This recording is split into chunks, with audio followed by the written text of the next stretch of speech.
प्यारे विद्यार्थियों, जैसा कि अपने पिछले वीडियो में भारतीय संविधान की 9 विशेषताएं पढ़ लिया था। अब अपन भारतीय संविधान की 10वीं जो विशेषता है वो पढ़ेंगे।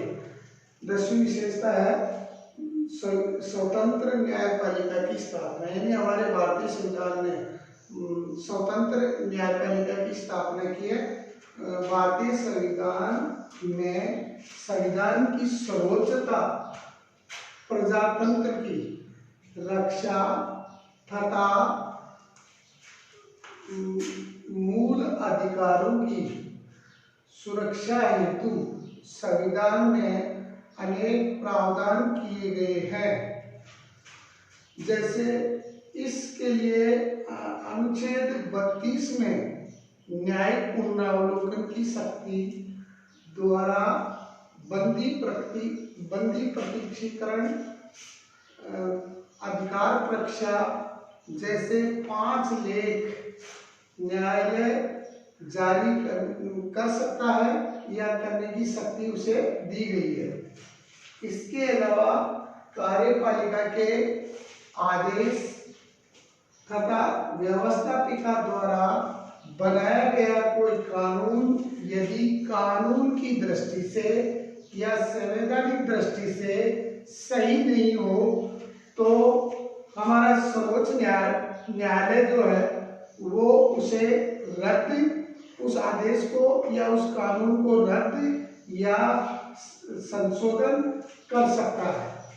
सर्वोच्च न्यायालय और उच्च न्यायालय यानी हमारे संविधान की जो स्वतंत्रता, सर्वोच्च न्यायालय की जो या न्यायपालिका की स्वतंत्रता है ना, उसको बनाए रखने के लिए सर्वोच्च न्यायालय और उच्च न्यायालयों के जो न्यायाधीश हैं उनकी नियुक्ति के लिए भी एक विशेष व्यवस्था, कोलिजियम नाम की एक व्यवस्था अपनाई है, जिसमें एक सर्वोच्च न्यायालय का मुख्य न्यायाधीश और 4 उसके नीचे वरिष्ठ जो न्यायाधीश होते हैं वो मिलकर के न्यायाधीशों का चयन करते हैं।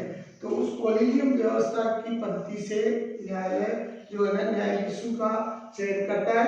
इसके अलावा न्यायाधीशों की स्वतंत्रता को बनाए रखने के लिए उनकी पदोन्नति या पदच्युति हेतु भी एक संसद के द्वारा महाभियोग प्रस्ताव की प्रक्रिया ला करके ही उनको हटाया जा सकता है तथा इनके वेतन भत्ते भी संविधान में द्वारा निर्धारित किए गए हैं। तो इस प्रकार हम कह सकते हैं कि हमारे संविधान में जो है ना न्यायपालिका की स्वतंत्रता के लिए बहुत सारे प्रावधान किए गए हैं। 11वां जो मूल अधिकार है वो 11वां जो विशेषता है भारतीय संविधान की 11वीं विशेषता वो है मूल अधिकार तथा मूल कर्तव्यों की व्यवस्था भी की गई है। यानी हमारा संविधान जो है वो प्रत्येक भारतीय के सर्वांगीण विकास के लिए जो है ना उनको कुछ जो है ना संविधान के द्वारा अधिकार दिए गए हैं। इसी तरह से उनको कुछ कर्तव्य भी बताए हैं, उनका भी पालन करने के लिए उल्लेख किया गया है। तो मूल रूप से भारतीय संविधान द्वारा प्रत्येक भारतीय नागरिक को 7 मूल अधिकार दिए गए थे, लेकिन बाद में 44वें संविधान संशोधन द्वारा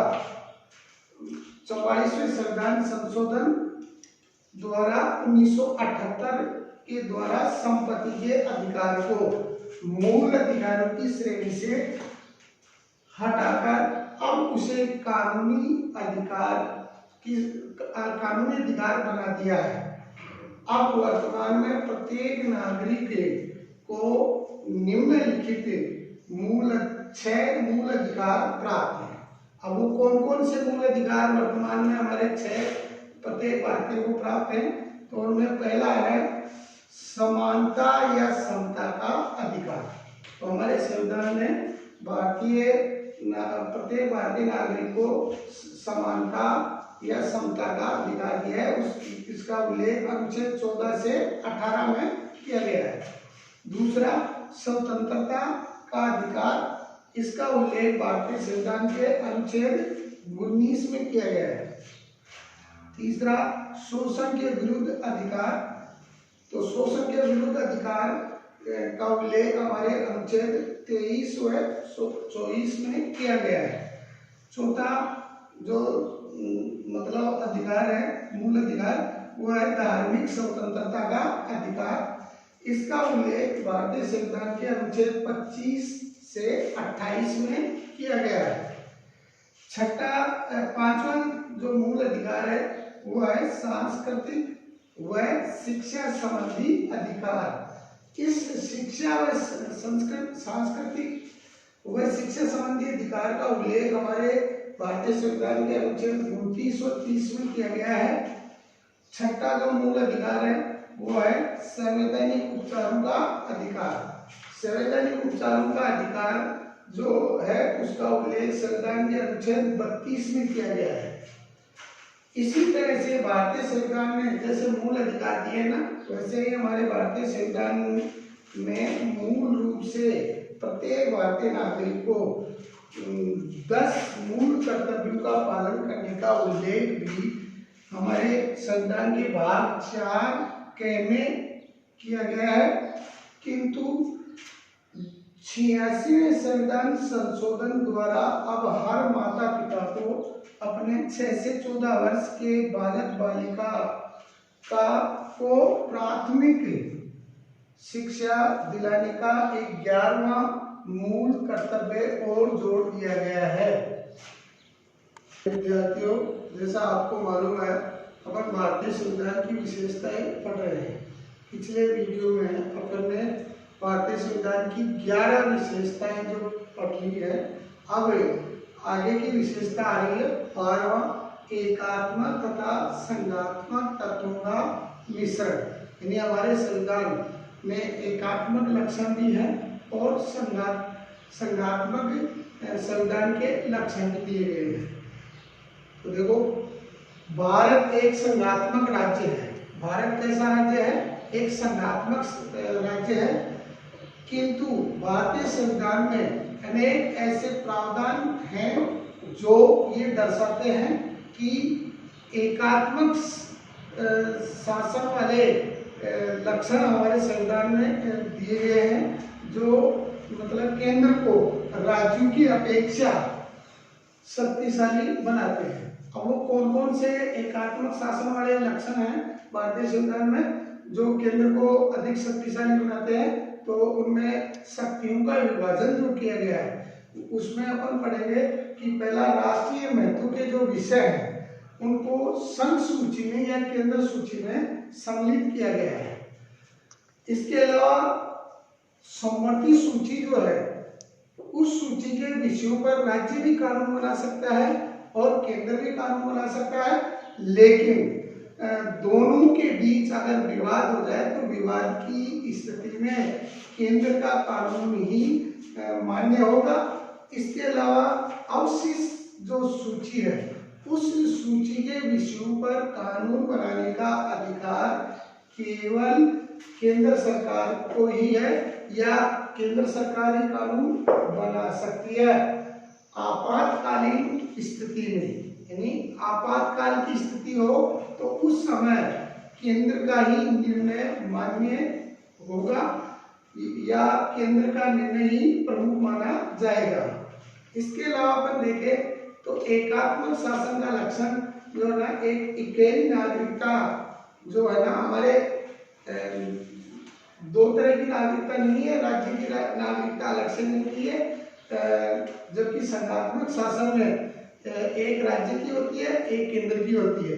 दो तरह की नागरिकता दी जाती है, लेकिन हमारे यहाँ एकात्मक शासन वाले लक्षणों की तरह ही इकेरी नागरिकता, यानी पूरे देश की एक ही नागरिकता जो भारतीय नागरिकता के नाम से दी जाती है, वो भी ये दर्शाती है कि हमारा संविधान जो है ना, वो एकात्मक और संघात्मक तत्वों का एक अद्भुत मिश्रण है या तत्वों का मिश्रण है। इसके अलावा तीसरा जो है ना, वो है राज्य के 13वां जो विशेषता है संविधान की, वो 13वीं विशेषता है राज्य के नीति निर्देशक तत्व। यानी राज्य के नीति निर्देशक तत्वों का भी उल्लेख किया है हमारे संविधान में। भारतीय संविधान में राज्य के नीति निर्देशक तत्व आयरलैंड के संविधान से, यानी हमारे संविधान में जो नीति निर्देशक तत्व लिए गए हैं वो आयरलैंड के संविधान से प्रभावित होकर लिए गए हैं, जिन्हें हमारे संविधान के भाग 4 में, यानी हमारे संविधान के अंदर नीति निर्देशक तत्वों का उल्लेख संविधान के किस भाग में किया गया है, तो संविधान के भाग 4 में किया गया है इनका उल्लेख।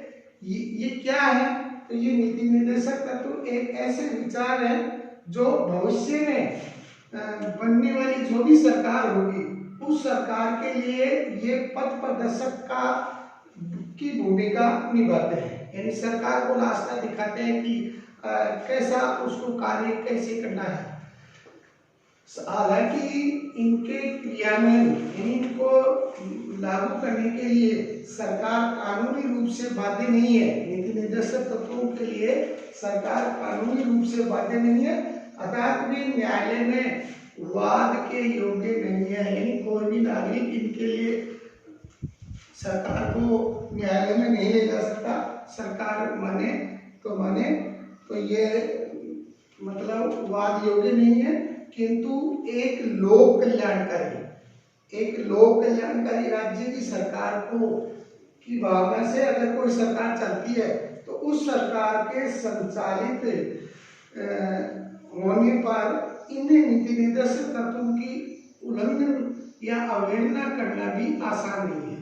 यानी अगर कोई भी देश अगर लोक कल्याणकारी राज्य की स्थापना करता है या उस भावना से कार्य करता है तो उसके लिए इन नीति निर्देशक तत्वों की अवहेलना करना संभव नहीं है।